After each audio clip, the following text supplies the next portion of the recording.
Innahu laqur'anun karim, sesungguhnya Al-Qur'an itu adalah bacaan yang sangat mulia. Makna wa annal ladzi talawnahu 'alaika laqur'anun karimun. Ay 'amul manafi' katsirul khair yanalul ajran 'azima bi tilawatihi wal 'amali bima fihi. Artinya bahwa suatu yang kami bacakan kepadamu adalah bacaan yang sangat mulia. Wahyu yang kami turunkan kepadamu yang disebut Al-Quran. Al-Quran adalah bacaan. Al-Quranul Karimun, bacaan itu sangat mulia. Maksudnya Al-Quran itu bermanfaat. Al-Quran memiliki kebajikan yang tidak terhingga, serta dijanjikan bagi orang yang membaca Al-Quran dan orang yang mengamalkan sesuai petunjuk Al-Quran, maka dia akan memperoleh pahala yang besar. Mengapa? Karena Allah berfirman di dalam surat Al-Isra ayat 9, inna hadzal qur'ana yahdi lillati hiya aqwam. Sesungguhnya Al-Quran ini memberikan petunjuk kepada jalan yang lebih lurus.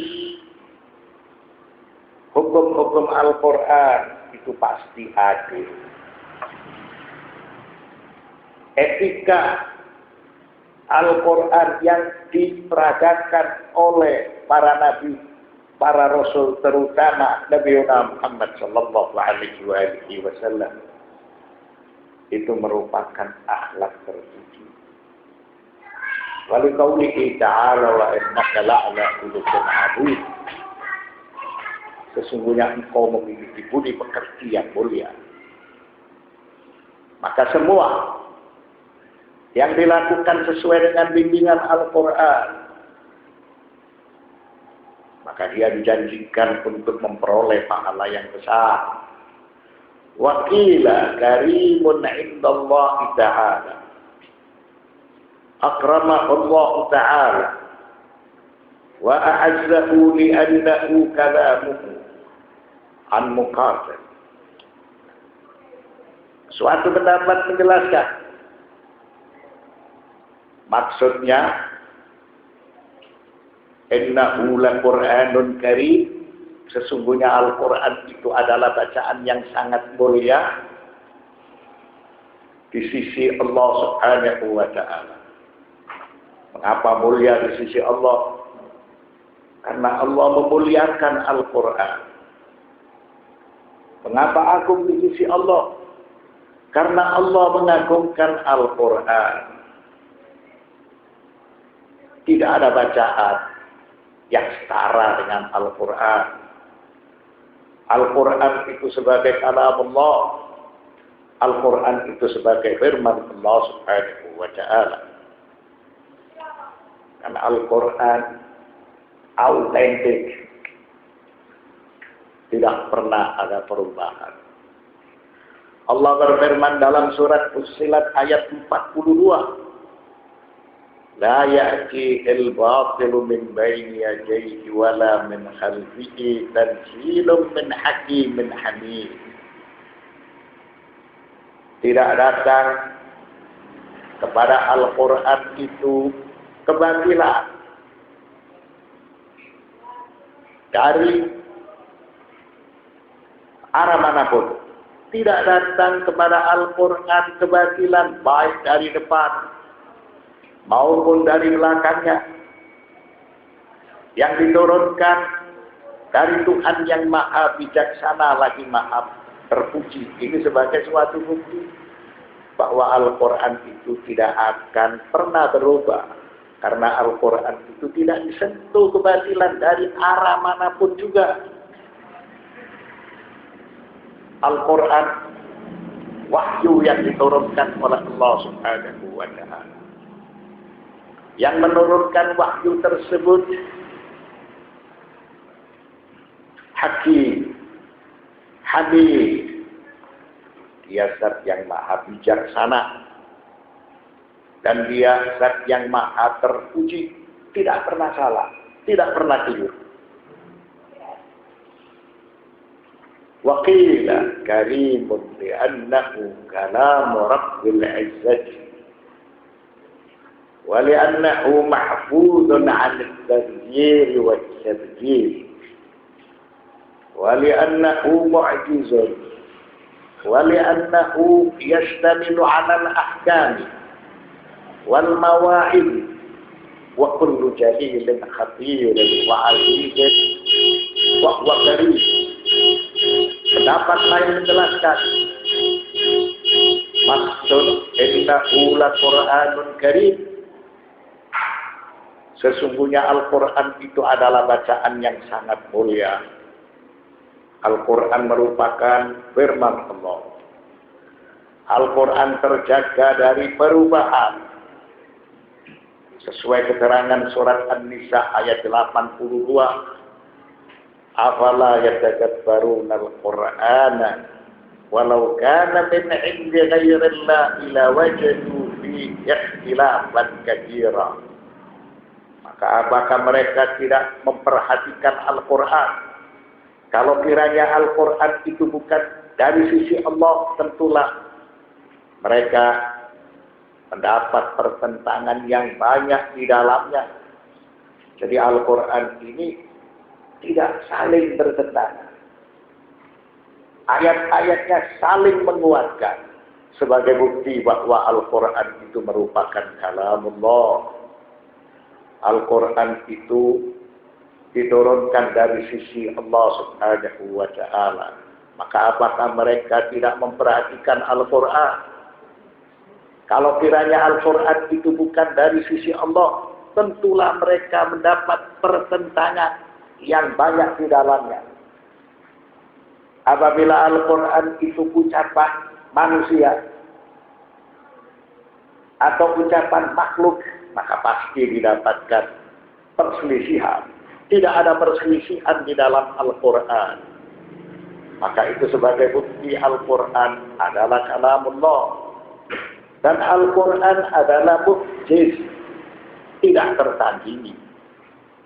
Siapapun tidak akan bisa mendatangkan ayat-ayat seperti Al-Quran. Allah berfirman, surat Al-Isra ayat 88. قل إن اجتمعت الإنس والجن على أن يأتوا بمثل هذا القرآن لا يأتون بمثله ولو كان بعضهم لبعض ظهيرا. Katakanlah wahai Muhammad sallallahu alaihi wasallam, sesungguhnya jika manusia dan jin berkumpul untuk membuat yang serupa Al-Quran ini, niscaya mereka tidak akan dapat membuat yang serupa dengan dia. Sekalipun membuat surat yang pendek seperti surat Al-Kautsar, siapapun tidak akan bisa melakukan tandingan atau menandingi Al-Quran. Walau kana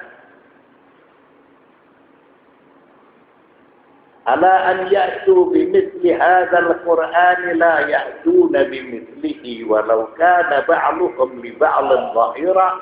Sekalipun sebagian mereka menjadi pembantu bagi sebagian yang lain, mereka tidak akan bisa mendatangkan atau membuat yang serupa dengan Al-Quran. Sekalipun mereka hendak menyontoh surat-surat yang pendek. Karena Al-Quran itu mu'jiz, tidak tertandingi. Siapapun ketika dihadapkan dengan Al-Quran, maka dia akan menjadi lemah, serta membuat hukum-hukum. Al-Quran menjelaskan hukum-hukum yang sempurna, komplit, dari mulai urusan kecil sampai urusan besar. Allah berfirman di dalam surat Al-Jadiyah ayat 18. Tsumma ja'alnaka 'ala syari'atin minal amri fattabi'ha wa la tattabi' ahwa'al ladzina la ya'lamun. Kemudian kami jadikan kamu berada di atas suatu syariat. Kemudian kami jadikan kamu berada di atas suatu agama. Syariat atau agama itu memiliki al-fara'id, al-hudud, al-amru wan nahyu. Jadi agama itu menjelaskan kewajiban. Agama itu mengatur kehidupan dalam suatu pemerintahan. Agama itu menegakkan amar ma'ruf nahi munkar. Yang baik pasti dianjurkan oleh agama. Dan yang tidak baik itu pasti dilarang oleh agama. Maka urusan syariat atau agama ini sudah diberlakukan oleh Allah Subhanahu wa ta'ala. Dari sejak zaman Nuh, Ibrahim, Musa, Isa, Nabi Muhammad sallallahu alaihi wasallam. Allah berfirman, syara'a lakum minad-dini ma wassa bihi Nuha wallazi auhayna ilaika. Jadi manusia ini selalu diatur oleh agama, selalu diatur oleh syariat. Siapa yang membawa agama, siapa yang membawa syariat adalah para nabi dan para rasul. Maka dialah Nuh sebagai nabi pertama yang mengajarkan syariat, yang mengajarkan hukum-hukum. Lalu Ibrahim, Musa, Isa, dan yang terakhir adalah Nabi Muhammad sallallahu alaihi wasallam. Sehingga syariat Nabi Muhammad sallallahu alaihi wasallam adalah syariat yang paling sempurna.